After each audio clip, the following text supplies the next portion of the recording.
సరే, ఇప్పుడు పాయింట్ ఏంటంటే సార్, నేను వచ్చిన పాయింట్ గురించి మాట్లాడతాను. బట్ ఇప్పుడు ఆవిడ గురించి ప్రస్తావించినప్పుడు నేను ఏమైనా క్వశ్చన్స్ రైజ్ చేసి ఏమైనా తీసుకొచ్చినప్పుడు ఆవిడ రాసిన రాతల్లోంచే, ఆవిడ పెట్టిన కంప్లైంట్లోంచే, ఆవిడ మాటల్లోంచే మాట్లాడాను తప్ప నేనేదో ఆరోపించలేదు. అవి ఉన్నాయి అని మీడియా ముఖంగా నేను చూపించాను.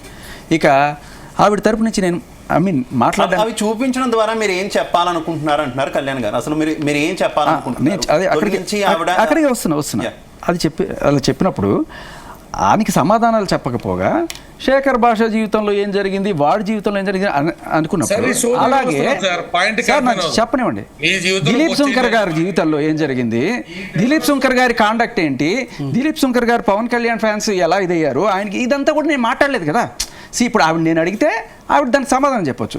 ఓకే, ఆయన కూడా ఇప్పుడు ఆయనకి కాండక్ట్ సర్టిఫికేట్ తీసుకుని నేను రమ్మనట్లా. ఇప్పుడు నీ కాంటాక్ట్ సర్టిఫికేట్ తీసుకుంటే నన్ను అడగడానికి లేదు. ఇప్పుడు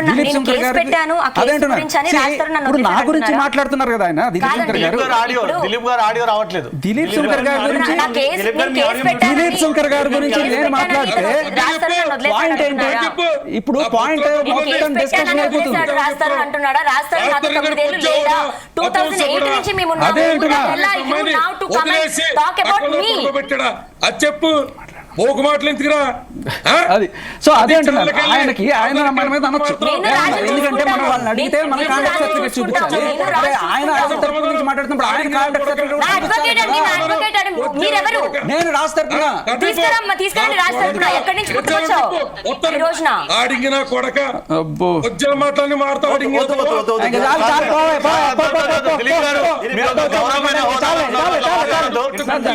దీనికోసం ఆయన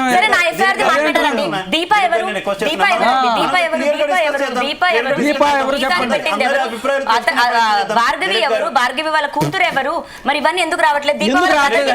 దిలీప్ శంకర్ గారి గురించి కూడా మనం ఎందుకు మాట్లాడుకోవట్లేదు? దిలీప్ శంకర్ గారు మధ్యలోకి రాలేదు. ఆయనకు ఒక ప్రొఫెషన్ ఉంది. మీరు చాలా గౌరవప్రదమైనటువంటి వ్యక్తులు దిలీప్ గారు. దయచేసి మనం చాలా క్లియర్ గా డిస్కస్ చేద్దాం. అటువంటి పదజాలం వద్దు దిలీప్ గారు. ప్లీజ్ రిక్వెస్ట్ చేస్తున్నా. ఆడియో మ్యూట్ లో ఉంది దిలీప్ గారు. ఆడియో మ్యూట్ లో ఉంది. దిలీప్ గారు మీ ఆడియో మ్యూట్ లో ఉంది. సో బేసికల్లీ పాయింట్ ఏంటంటే ఇలా అరిస్తే మనుషులు వెళ్ళిపోతారు. ఇలాంటి మాటలు మాట్లాడితే మనం వెళ్ళిపోవడానికి వాళ్ళకి కావాల్సింది అదే. సో నేను వెళ్ళిపోతున్నాను. ఆయన లాగా నేను దిగజారి మాట్లాడలేను. ఓకేనా? అదే అంటున్నారు. అయ్యో భయం వేస్తుంది నాకు. అదే ఇదే వీళ్ళు పెట్టించి నాకు అవసరం లేదు సార్. పాయింట్ మాట్లాడితే మాట్లాడతా. ఇలా కూర్చొని unparliamentary language not at all sir. ఆయన పద్ధతిగా మాట్లాడితే మాట్లాడతాం. ఇది ఊరికే టీఆర్పీలు పెంచుకోవడం కోసం మాట్లాడుకున్నట్టు ఒక్క నిమిషం అడగండి. వాళ్ళు ఇలా 1 by 1 కాదు, ఇలా 1 to 1 కాదు. దిలీప్ గారు ఒక్క నిమిషం నా మాట వినాలి మీరు. దిలీప్